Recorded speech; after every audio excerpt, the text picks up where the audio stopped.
Hi, it's AI voice generator Andrew. I will be talking on behalf of Nicholas Launcham to present to you the installation on macOS of the MEDomicsLab application. First, go to the MEDomicsLab GitHub page and then click on Releases on the right-hand side of the screen.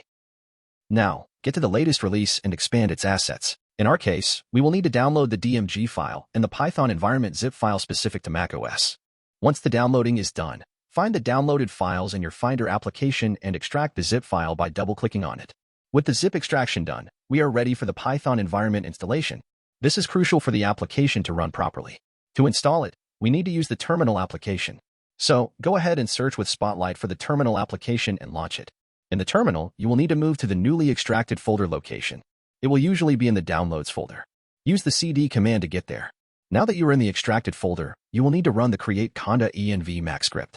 To do so, write zsh followed by a space followed by the .sh file and then hit the enter key. Just so you know, this script should take quite some time to complete. Once the script is completed, you can now install the MEDomicsLab application. To do so, double-click on the .dmg file that you downloaded earlier.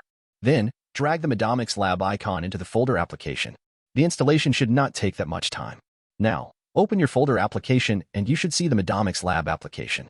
If you try to launch the application, there will be a pop-up telling you that the app is unsafe, and it will prevent you from launching the app. The workaround to launch the app is simple. Simply hold the Control key and click on the app. The context menu should appear, and if you click on the Open option, the same pop-up will appear, but now with a button for opening the app. So, finally, you just have to click it and here you go. The MEDomicsLab application is now up and running on your computer. You will now be able to launch the app either from the dock or from the Launchpad. So, on behalf of the MEDomicsLab development team, have a great day. See you in the next one.